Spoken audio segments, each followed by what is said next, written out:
have you got enough people in your phone book? Do you have any agents and scouts you could talk to? What's your relationships with other clubs? Either way, nothing's gone on. Fair enough. Douglas Luiz this, Pedro Neto that, Rafinha the other. I'll take not getting these players, but it's all about what you do after, because it doesn't help me if we need these areas and whatnot. So that's the problem I have, and I do need a lot more from Edu, just because I feel you either have an experienced manager and an inexperienced technical director, or the complete opposite of that. Very rarely will you see a team do both. I know we're doing this growing thing off the field with all the staff, but something needs to change. And I'm very critical on Edu and Arteta, because you was midfielders. You know what this Premier League's about. You were midfielders. Edu had a little role where there was a period in my life you was coming off the bench to help us see out games and things like that. So you kind of have personal experiences, and like you saw in All or Nothing, they got the fancy board with all the players' names and who can come in and come out. So I do think you're intelligent enough. If us common fans could see you need a midfielder, what's gone wrong? Like, what has happened? And I did feel at the start of the summer, the way Edu was talking, the way the club was moving, I think, and I still think it was very good. But ultimately, we talked a good game. I didn't quite get it done, in my humble opinion, which is kind of the issue, if I'm completely honest with you. So it's a bit of an issue. I wanted to ask you this, but we kind of digressed. Everybody fit. Does Smith Rowe for you get in the Arsenal strongest 11? Nah, not at the moment, bro. The reason I say that is because the form of Martinelli for me has been superb. And I think Ødegaard's lifted his game up as well, man. I look at what Ødegaard has done in the last 7 games, and it's really impressed me. I really like him technically, and I feel like the only question mark I had was his GA. Like, his goals and assists for me were just poor last season. I wanted James Maddison a couple of years ago before we got Ødegaard. We had him on loan, and I thought he looks all right. Well, I'd love the kid, man. I love everything about this kid. I think he's wicked. I think he's going to end up in a Newcastle shirt, I must say, but I do want him at Arsenal still. 18 goals and 12 assists to Ødegaard's 7 goals and 4 assists. That for me, I think it's chalk and cheese, bruv. So that's what I need to see this season, is double figures for me in Ødegaard's in terms of goals and assists, and I'll start to believe. And I think this season he started really well. So for me, Smith Rowe just can't get in this team at the moment. First of all, he needs to get fit, and when he is fit, he needs to start proving when he's coming off the bench why he deserves to be in this side. I think with Fabio Vieira, what could be a downfall for Smith Rowe is that if Vieira starts to come in and put performances in as well, then that's going to knock him further back down, because there's kind of 2 areas where Smith Rowe can get in this team, and that's Ødegaard's position and Martinelli's. If Fabio Vieira is going to start to take that Ødegaard position when he's out, it's very hard for him. So I think that Smith Rowe is a big season for him. It really is, man. Going into the North London derby, big up Wilson for this question. He said, which manager is under more pressure, Arteta or Conte, and why? For me, I think both, man. I'm an Arsenal fan, so I would say for me more so Arteta, because respectfully to Conte, he's been there, done it, wore the t-shirt. If it does go tits up for Spurs in this game or this season, people will question Conte, but his CV speaks for itself. And Spurs have put in results. I hate to say it, but against top six teams, Conte's shown he can do a thing. For Arsenal this season, the real big test was Man United. We failed. We go into this North London game. I don't think they've won since 2010 at our place. I want that to be the same. And after this, we've got Liverpool. We might not even have Jesus. So I need to know Arteta can do this thing against top 6 teams. Whether we're going to be a consistent top 4 team, go further in the Europa League, or long-term win trophies, he's got to show we can get points off the top 6. And we did do that on occasion last season. But when the pressure's on now, I wouldn't quite say beyond the obvious pressure is on now. We're in good form. We're doing all right. It's kind of give or go between the 2 teams. But for me, I'd probably lean towards Arteta, because it would be another L against the top 6 side, really. And then we've got Liverpool next week.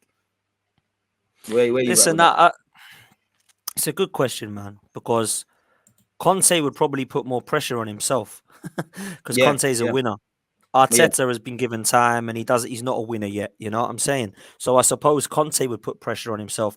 The reason is the answer is Arteta is because this guy's had 4 seasons now to try and get Champions League football, and he's had £400 million to spend to do it. And if he still can't get it after near to £400 million being spent, and I'm afraid we're going to have to go with a different option, in my opinion. Now, I honestly believe, bro, that whatever happens, he'll stay. Even if we miss out, I think he'll stay. I think the process started last season for me with 5th, and then if he gets something now, I don't think their timeline's different to us. Their timeline is very different to ours. Our timeline is we haven't won the league yet, or we haven't got top 4 yet. Their timeline is it will happen eventually, even if it takes 10, 15 years. So I really don't feel like this is a pressure season for Arteta at all. But for me, as a fan's looking in, I think there's pressure on both. But for me, I think it has to be Mikel Arteta who's the one that gets too much pressure on him if things don't go well. Because Conte, let's be honest, Conte will probably leave anyway. Like Conte Hope doesn't so, really man. want to be. You know what I'm Hope them saying? Like, Juventus links are true, my guy. I hope so. yeah, I hope he goes, man. I mean, he's got this 1 year, and I think he'll go whatever. If he wins something, I think that actually makes him go even more because he's like, I've done it.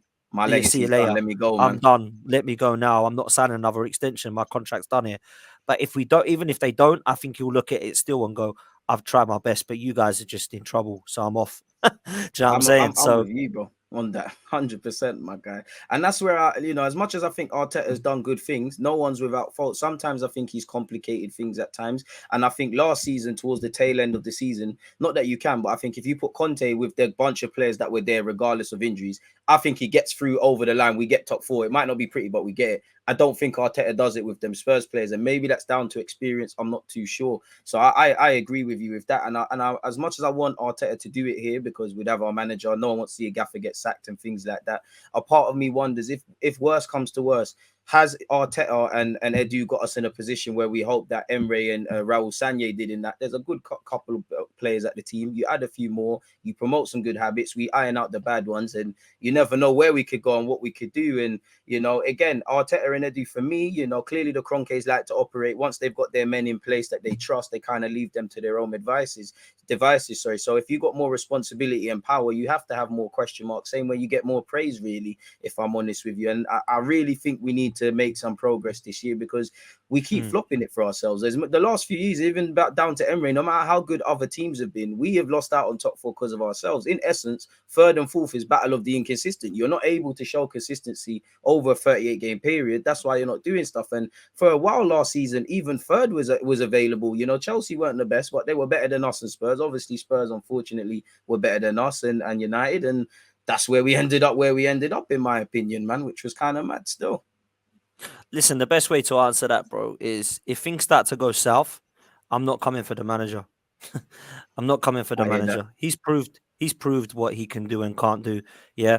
I'm coming for the ownership and I'm asking them what they're going to do about it because we can't have another year of disappointment, in my opinion. Being outside of the Champions League is criminal, mate. Being outside the Champions League for this long, ridiculous how they're still in ownership and how the fans can still sit there and say they trust in a process when we've been out the Champions League for that much, bro. So when I look at it, right, I honestly believe if we get to a stage where Mikel Arteta and Edu are staying here when we come sixth, let's say this season, I don't think we will, by the way, all right. But if we do, let's just say we come trophyless, have exactly the same season we had last season, trophyless, and we come fifth.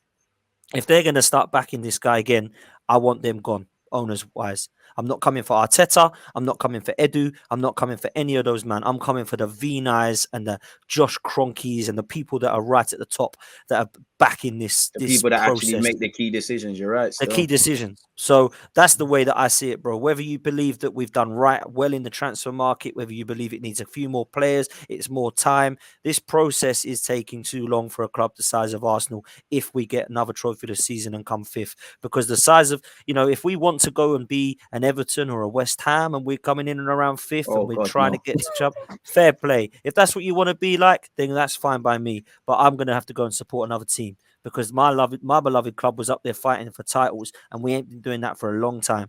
When I left the Highbury in 2004, when we went unbeaten, I remember I was 16, 17 years old, and I walked out there thinking, I've got an unbelievable future ahead of me with this club.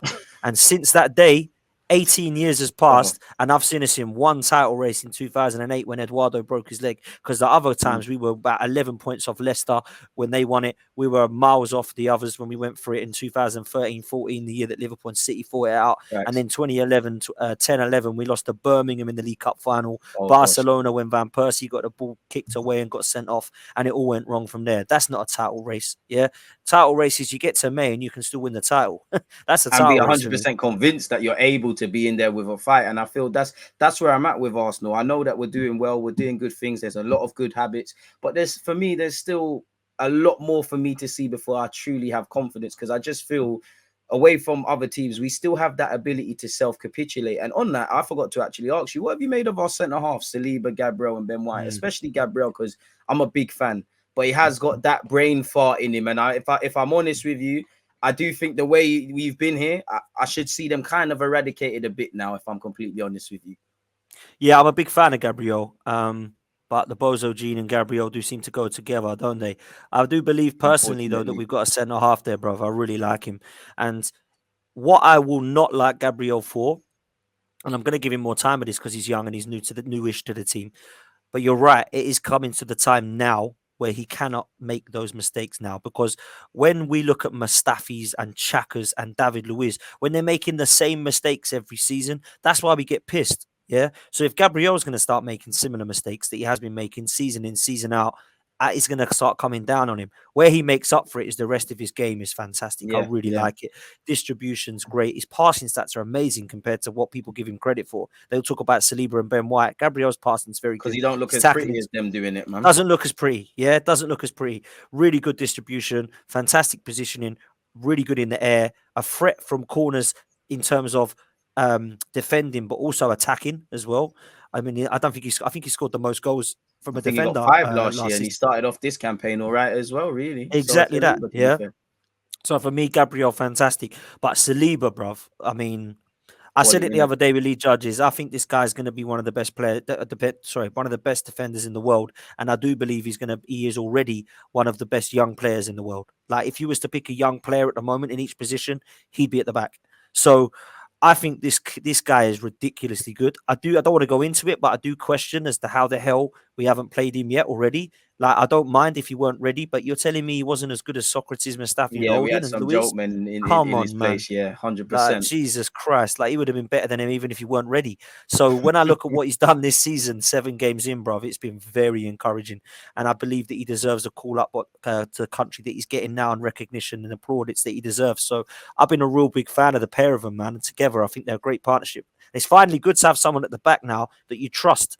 Because how Yeah, many have yeah. we had, man? How many clowns have we had It over was the just, last yeah, 15 like years? you said, it was just whichever one pissed you off least. You know, if Mustafi played, you'd want to see Socrates. Socrates played, you want to see Mustafi and Marie and all of these other guys who I care not to talk about, man. We really were getting somewhere. And to be honest with you, that's why I kind of, while Gabriel has to get those mistakes out, Saliba will make mistakes. Ben White's done well last year, but will make mistakes. I've got more time for them because one, they're likable. Two, they're more on the youngest side. Like them guys were more experienced, and then it's not necessarily mistakes, it's just bad habits you've got in your career, and them guys ages there, you're not really going to get that out of your game, which is appalling. Kay, I've left your question up here for a while. As we start to think about the North London derby, he said, big up the man them, how do you see the tactical battle shape up, and will we see Arteta, Pat and Conte